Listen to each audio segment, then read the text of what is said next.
Welcome to Board Gamers Anonymous, the podcast about our listeners and the insane fun they have at the table together. This is episode 249, Listeners Top 20 2019 edition.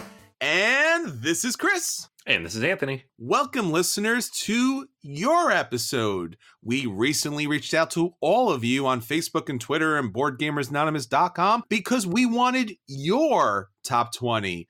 This is an episode that we do every year to celebrate all the great games you're getting to the table and spreading the love of board gaming you have out to the community. Hi, everyone. If this segment sounds a little out of place from the episode, it's because I'm recording it on Thanksgiving morning. Anthony and I don't go too much into our personal lives because we really want to give you the most precise information we can about board gaming in the shortest amount of time possible. We know that you have so much going on in your life, and we wanted to make each and every episode a place where you can jump to, learn about the best in gaming, and hopefully make the best purchases possible. But oftentimes, as we're doing that, and as life goes on, we tend to not talk about a lot of the things that are really affecting us, and I know that are affecting a lot of you out there. Recently, a lot of things have happened in the board gaming and in the gaming community at large, and we wanted to take a second to talk about that very so briefly. Again, I know many of our podcast colleagues out there spend a good amount of time talking about their personal lives, and that is very meaningful and important for many of us out there. Here, we don't do that so much, but here on Thanksgiving, we wanted to do a couple of things.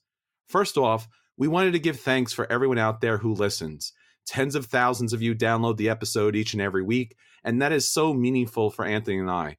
It takes a lot of time, effort, and in fact, money to put these episodes out, more than you could possibly imagine. For you listening to this episode right now, sharing it with other people, talking about BGA and all the different communities that you reside in, and for those of you who can sponsor us on Patreon, you help us bring you an ad-free episode each and every week, and we are greatly, greatly thankful for that. Now, beyond that, each of us tend to have our own struggles in our lives every day, and oftentimes it may not seem like there are many people out there who care. And board gaming has been a fantastic hobby for so many things. A long time ago, someone had said to me that, especially in male friendships, it's almost like a foxhole type of situation where each and every day we battle through life. And it is only in those moments, those quiet moments where we find ourselves stuck with somebody else in a moment doing the same thing, that we become friends and share our lives. We hope that this podcast has been that for you, that there's a moment reprieve from the battles that you have in life that you could sit down and share with two friends who do care greatly about you. I'm here in New York City and Anthony is in Pittsburgh, and we have so much going on in our lives, much more than we can fill in a podcast. So we wanted to thank you for listening, and we wanted to let you know whatever struggles you are facing in your life, you do have friends out there. We have so much love for each and every one of you that we produce these episodes despite the ongoing roller coaster that is our lives. And here I am on Thanksgiving, editing the episode for you, because even though I may not know you, because that's what we do on Thanksgiving, we share time at the table with family. Thank you, one and all. Chris mentioned this at the top of the episode. We asked you guys to help us build our top 20 this year. We do this every year. And also every year, we give away a game to those who help us build the list. So if you submitted the form and gave us your name and email address, you were entered into that contest for a chance to win a game. And we already picked the winner because I put the list together last night, and that's Joshua. So thank you, Joshua. I'm going to shoot you an email. You're going to get a game off of this year's list. And thank you to everybody else who participated. We had a ton of entries.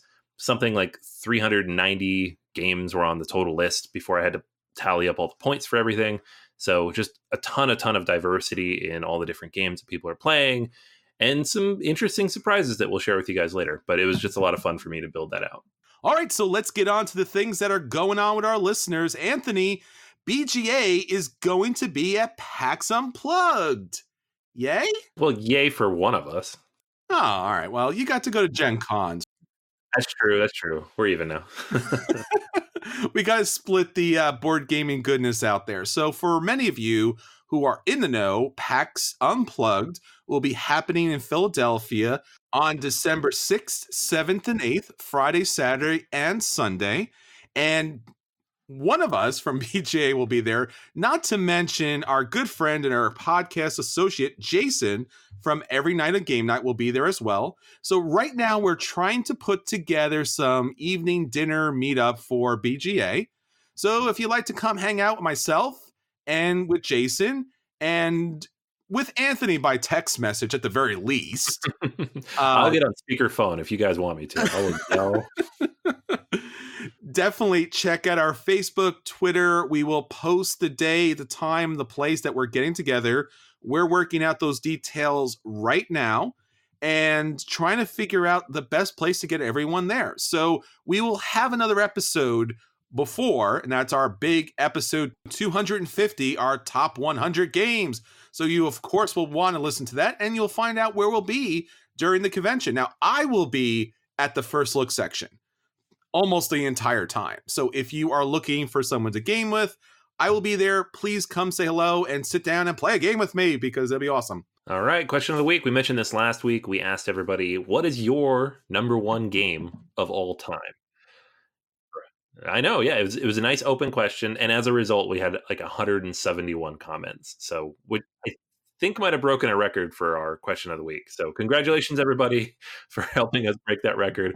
Obviously, we can't read all of these, and a lot of these people, yeah, well, I mean, we could. That would be the whole episode, I guess. So, and a lot of you too, like I recognize a lot of names who entered this, also submitted in the poll for the contest. So there's some overlap. But it is fun to see not just like, this is my favorite game, but like why and kind of the reasoning behind it and all that stuff. So that's pretty cool.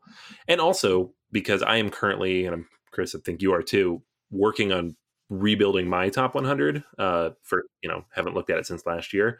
It's cool to see other people go through similar processes. So that's what we did. We asked everybody, Chris, you jumped in and I think replied to every single one of these because you're insane. Yeah, you probably know them better than I do, but I'll read off a few highlights. So we have at the top of the list here, David mentions choosing just one is really hard, but probably for him, Terraforming Mars.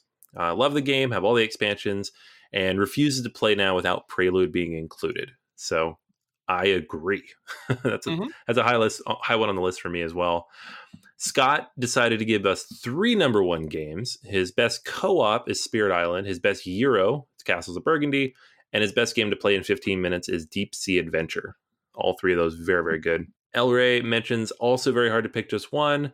The game he wishes he could play more is Agricola, but his gaming group is more Stone Age. So he loves Agricola, but doesn't get to play it as much as he'd like. Vinny says it depends on the day and his mood. So he mentions Memoir 44, Kemet, and Arkham Horror 3rd Edition. So all over the place there. Lots of different stuff. Could see that kind of impacting your mood. Randy mentions one that I saw in a few lists, actually. And considering the game has only been out for about a year, it was impressive. Brass Birmingham.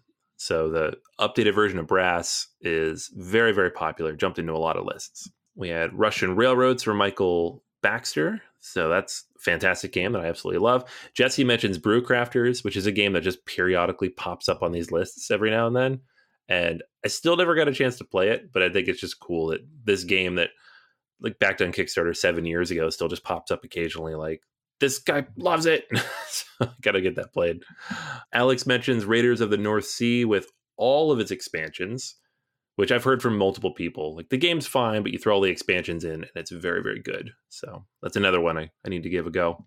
Kyle mentions The Voyages of Marco Polo or Marco Polo 2, The Service of the Khan. So somebody's importing stuff from Germany because that game's not out here yet. We've got Dominion, Gloom Haven, Race for the Galaxy, Colosseum. That's a oldie but a goodie. Talisman with a little bit of dice chucking.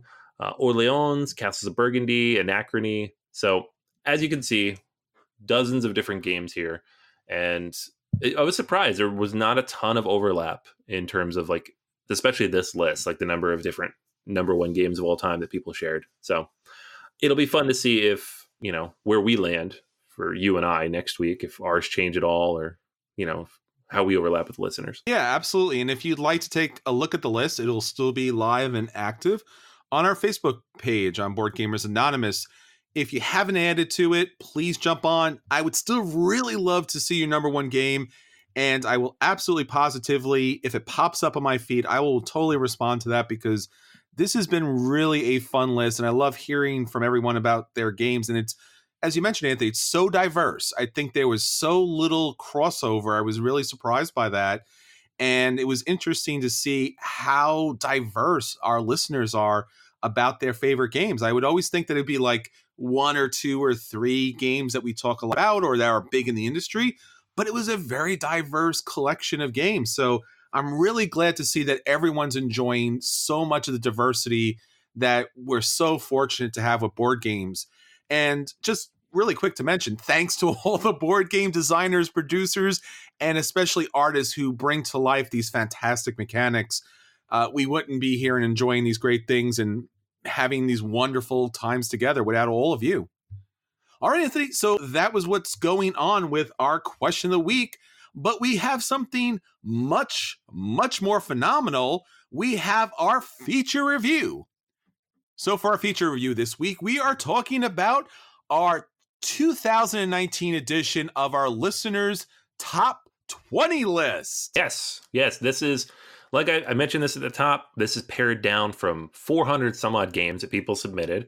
I asked everybody to submit their top 10, and then I crunched a bunch of numbers, assigned a bunch of points, and these are the ones that came out on top as the overwhelming favorites, and in a couple cases, the overwhelming favorites of everybody who filled out that form for us. So it's fun. It's always fun, and especially because take a look at last year and see, what the difference is, and it gives us a sense of like who's listening, but also like what games are like squeezing their way into the, common rotation of the average gamer out there. Absolutely. All right. So we're going to go through the top 20, starting with number 20. So for our number 20, we have Dinosaur Island. Now, Anthony and I have talked about this quite a bit.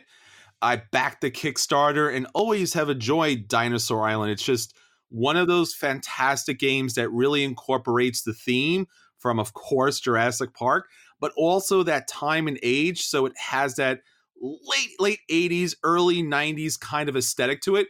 At first, when I saw the game on Kickstarter, I was like, no, I am totally not buying a game with like crazy fuchsia pink colors and things like this.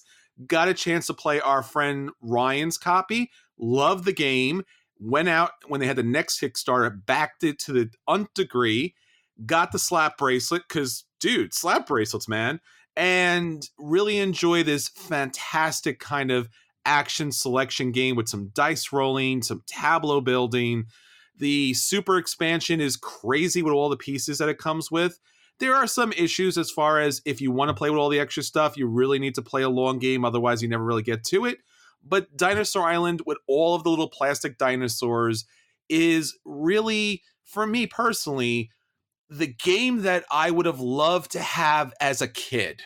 Just having the diversity of dinosaurs and playing out Jurassic Park. It's like a kid's dream come true for adults. So that's our number 20, Dinosaur Island. All right, number 19 on the list is Twilight Imperium 4th Edition.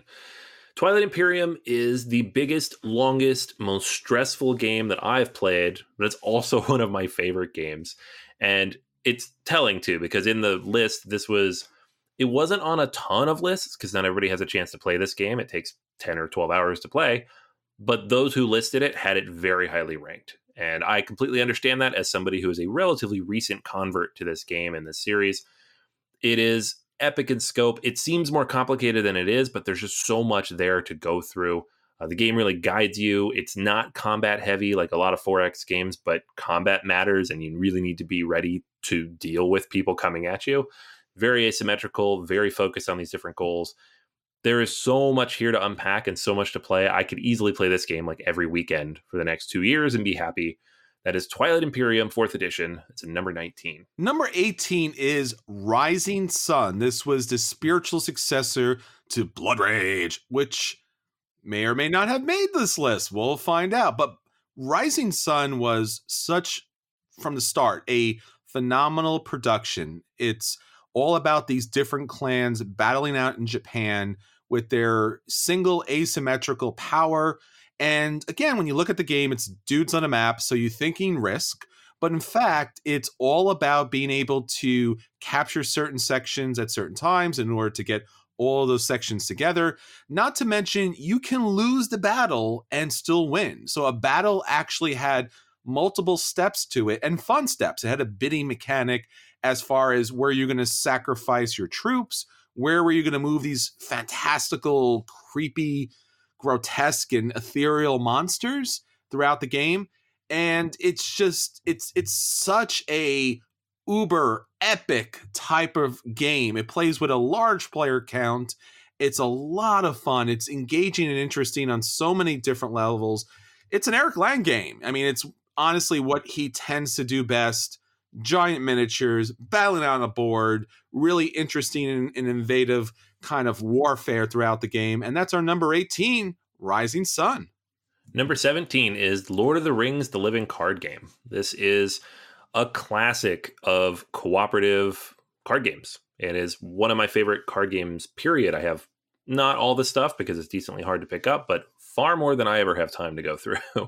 And the game really manages to evoke the Lord of the Rings theme without necessarily just strictly following the stories from the books and the movies. Although it does that as well if that's what you want. So it's fantastic to play solo. It's great to play with a partner or a friend, and it challenges you over and over again. And if it doesn't challenge you enough, there's a nightmare mode to challenge you even further. So that's why it's number 17 on this list. That is Lord of the Rings, the Living Card Game. Number 16 from Mind Clash Games is Trickerion. Now, recently, they did a super deluxe version of Trickerion that came with its expansion. And Trickerion is all about magic and putting on his fantastical shows and escapes and just wonderful, imaginative kind of like throwback as in a little bit of a steampunk kind of way. So basically what you're doing here is you're utilizing a standard worker placement game, but it's really souped up because you are going to select cards that are going to program a bit, and then based upon where you place your workers or your different apprentices throughout the board, their abilities and their strength will trigger certain abilities, and they could only go certain places because, it's a certain class of people that can do a certain class of things. And then your magician puts on the show, and based upon where they put the show on and what day of the week, it's going to matter. This game has so much wonderful complexity to it and really deep and rich theme, but at no point do you ever really feel overwhelmed. That is once you learn the game, which can be a little bit challenging, but I completely understand why this is up here. It's been a fantastic game, and it's our number 16. All right, number 15 on the list is the sci-fi version of Terra Mystica, Gaea Project. Gaea Project came along and completely overhauled what we knew about Terra Mystica by giving us a modular map, changing how the technologies work, getting rid of the priest track and replacing it with something much more interesting. The game is now more modular. It's more incisive in terms of the decisions you make. And it really closed off a lot of the concerns people had about the asymmetry that was in Terra Mystica. And that game was eventually to be found to be just not quite fully balanced, depending on what you used. Gaea Project is just sleeker, more interesting, more fun, a little bit higher production quality, comes with a fantastic solo mode as well with the Automa. And for me is one of my favorite, space sci-fi games in a Euro package. And that's why a lot of people picked it and put it on their list. And that's a number 15 game on the listeners' top 20, Gaea Project. Number 14 is Marvel Legendary. I remember when this first came out, there was so many deck builders out there, but Marvel Legendary stood out above and beyond any game that I had seen in board gaming at the very least. I remember friends at other tables just taking it on as a project just to sleeve up all the different cards. Now, somebody who grew up a big comic book fan, especially a big Marvel comic book fan, the opportunity to actually build up a team of different Marvel characters to go on these scenarios on the board and fight these baddies. And obviously you could kind of mix and match certain things, put together different teams, put together different baddies. And this really has had legs to it, which honestly is very surprising because there's been so many games out there, but they keep punching out more and more expansions that really cover the entire Marvel universe. It is our number 14 game, Marvel Legendary. Number 13 on this list is Mansions of Madness, 2nd edition. This game has been around for a very long time, but its original version was, at least in modern gaming terms, borderline unplayable. The amount of time it took to set up and how easy it was to make a mistake that influenced the whole 3-hour game was, to some degree, very maddening. The new edition of the game, however, utilizes an app, and this is something that Fantasy Flight has now done in a bunch of their games to streamline all of the bookkeeping, all of the setup, all the little fiddly bits that make it possible to mess up the game, and also remove that element of somebody having to run it and manipulate everything as they go. The result is a very interesting, very fun, dungeon crawly style investigation game with lots and lots of different ways to approach the content. And that's why it's up here on the list. Mansions of Madness 2nd edition. Number 12 is Paladins of the West Kingdom. Now, in this illustrious series of games that kind of fit this niche from these different designers, Sherm Phillips and S.J. McDonald, Paladins of the West Kingdom kind of perfects their formula here. Now, I've played Architects, I played all of their different versions, and Paladins does something really smart. So your own individual player board and being able to build up your army or being able to build up some converts, and also kind of like almost like a point salad game, there is a number of different ways to go in which you can build up your victory points. Having the addition of this card deck that will allow you to take special actions or gain special benefits that round is fantastic. So if you're going to play any game of this ilk, Paladins of the West Kingdom is by far the best. Number 11 on the list is Pandemic Legacy Season 1. This is the first game that really nailed the Legacy formula. Now, there's Risk Legacy that came first from Rob Davia, who also worked on Pandemic Legacy, but this one just broke it open in terms of what you could see and experience and do in a board game with a Legacy format. It took Pandemic as its core model and just absolutely tore it apart and did cool things with it. We're still waiting for a game to really do Legacy as well as this one did. It is, some people argue whether it's like a full board game experience or not, because you can only go through it the one time. Of course, you could do it a second time with another group, but the result is those who do go through it and have the right group end up listing it as one of their favorite gaming experiences, and that's why it's in the top 10 on BGG, as well as very close to the top 10 for our listeners at number 11. That is Pandemic Legacy Season 1. Number 10 is Anachrony. Now, Anachrony came out from Mind Clash Games that has done so many interesting games. We already talked about your Carry-On. And Anachrony is a time travel game that utilizes almost like a loan mechanic that we're used to in a lot of these different Euro games. So basically, it is the late 26th century and Earth is recovering from this gigantic catastrophe. And you need to do everything you can possibly do to kind of prevent this looming threat. So you'll jump back into the past, pick up resources that you need, but if you don't fix the timeline, bad things happen. So once again, a standard worker placement game taken to the next level, especially when you get the miniatures and the expansions that really takes the games to the next level. That's our listener's number 10, Anachrony. Number 9 on the listener list is Castles of Burgundy. This is Stefan Feld's biggest hit, most likely, the one that even the staunchest haters of Feld games will admit this is okay. This is okay game. And it happens to be one of the better Euro games out there, period. And so lots and lots of people pick this one up. It is a very simple mechanic that just works really well. You roll 2 dice. You use those dice for any number of actions. What numbers are on your dice doesn't matter if it's high or low. You need specific numbers, and then you manipulate those to build out your tableau, chain together these different combos, get these different bonuses, and ultimately score a whole bunch of points because it is a Stefan Feld game. That is number 9, Castles of Burgundy. Number 8 is Tapestry. So Stonemaier Games comes out with yet another winner. In this civilization building game, you will be racing down 4 different tracks to upgrade, add tapestry cards, and utilize different inventions to score, of course, the most victory points possible. This game has a phenomenal production here, beautiful artwork, and just great miniatures. And you get to do a little Sudoku puzzle with it on top of everything else. It's big, it's fun, it's Tapestry. It's our number 8 game. Number 7 on the list is Orleans. Orleans is the ultimate bag building game. There's a lot of the games out there that use this mechanic before and especially after this one came out, but this is the one everybody thinks of. You're going to get these different, individuals who do different powers, and you're going to pull them out of your bag and power them up and send them out to do various things, whether it's in the town or traveling around the countryside. There are several different modules to mix up how this game plays. You can make it cooperative. You can make it highly combative. You can mix in different types of people. It's such a clever, interesting mechanic, and the designer keeps working with it and keeps coming up with new ways to revolutionize and rethink his bag building basics. And that's why it's so high up here at number 7 on the list. That's Orleans. Number 6 was my number 1 last year. That is Spirit Island.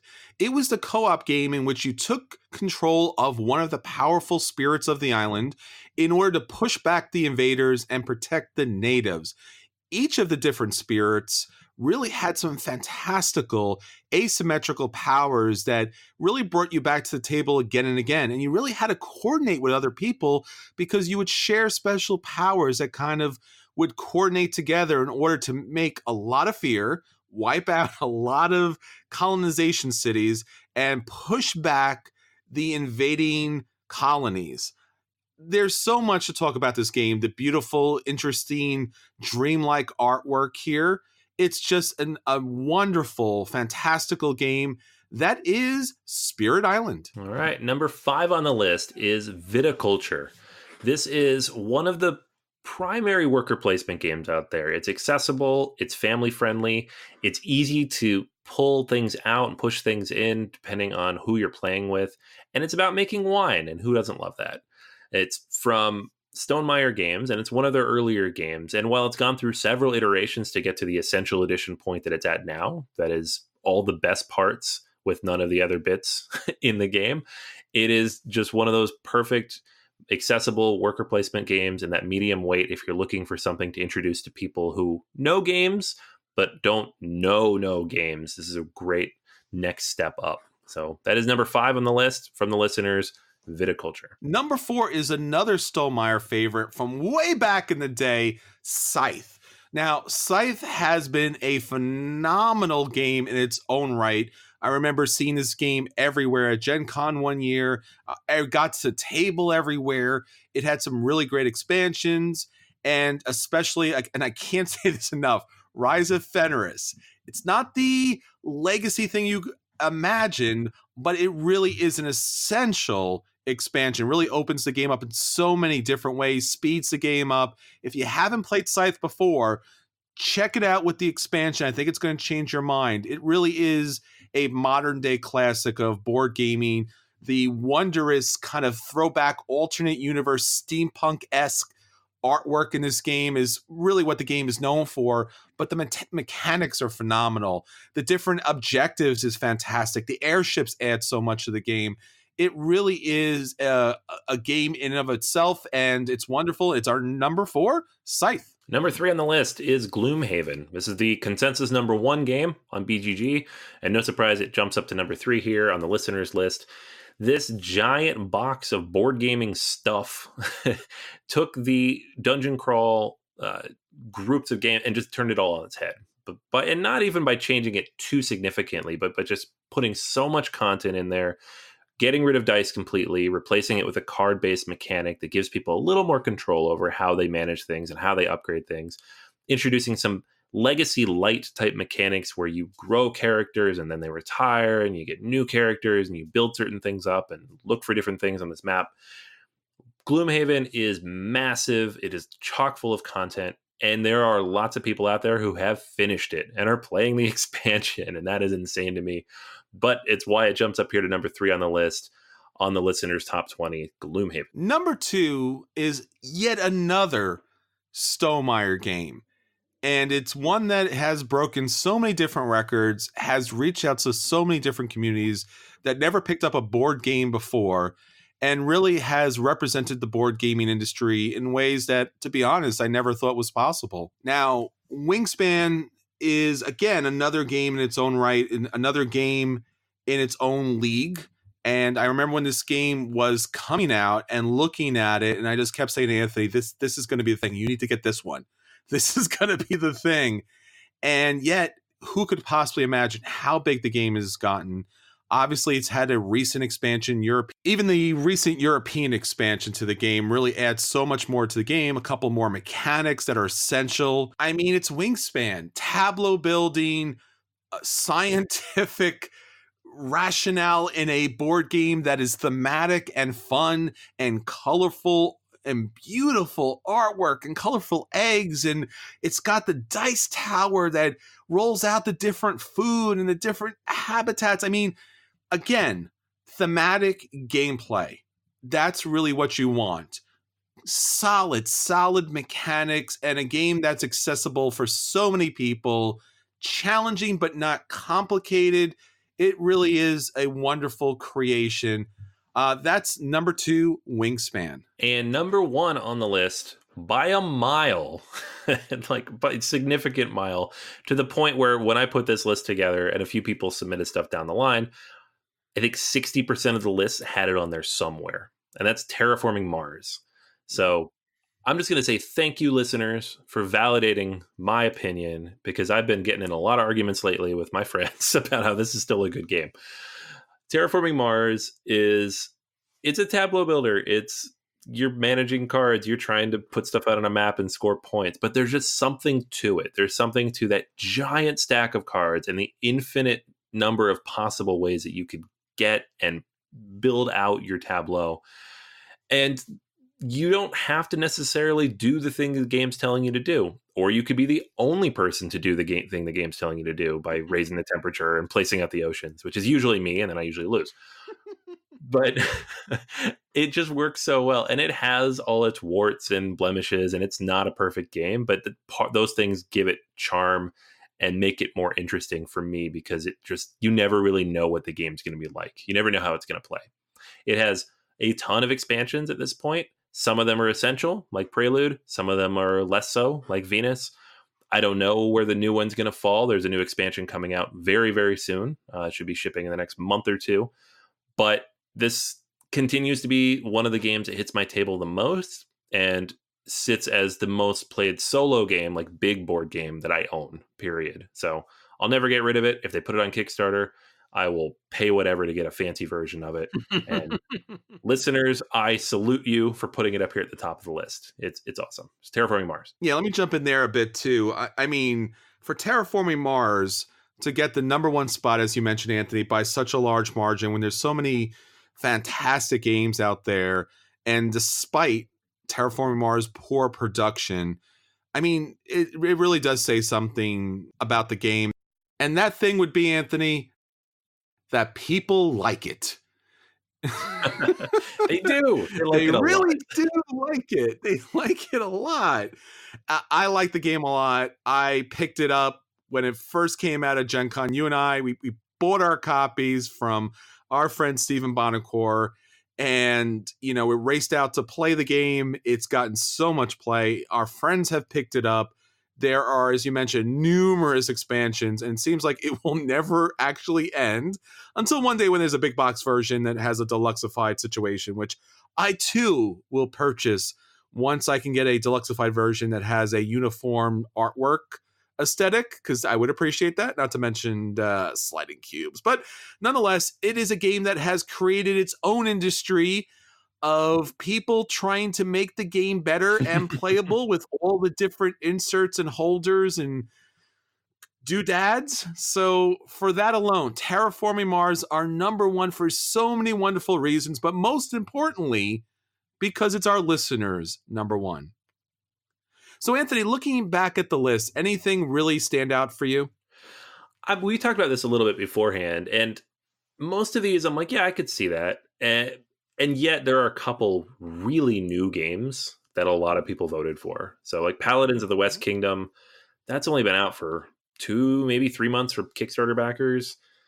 Mm-hmm. I was surprised to see that jump up so high.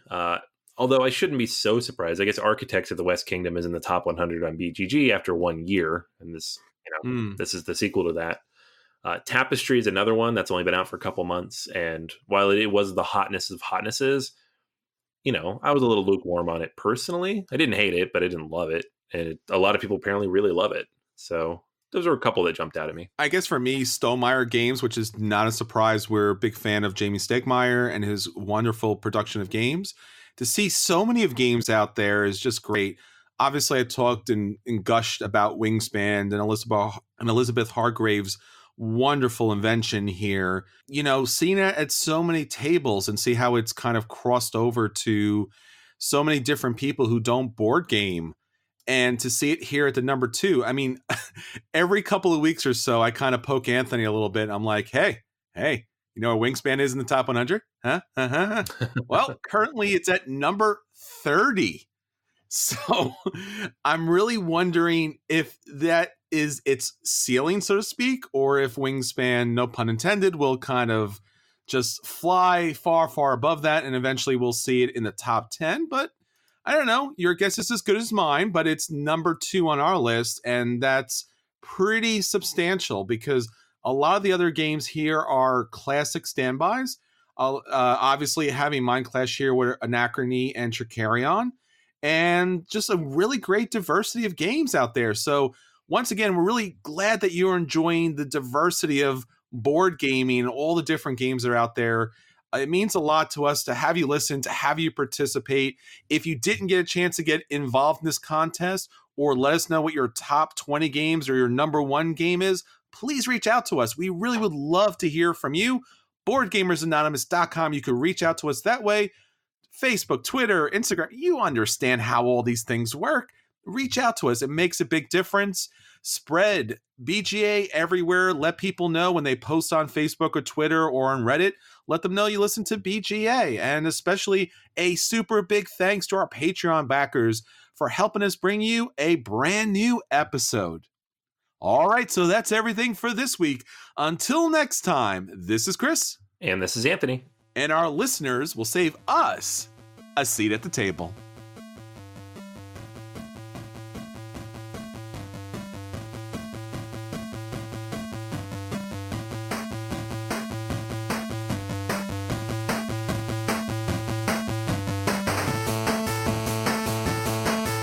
You're listening to a proud member of the Dice Tower Network, dedicated to bringing podcasters together for the greater good of gaming. It's sort of like Voltron, but with better lip syncing. Find out more at Dicetowernetwork.com.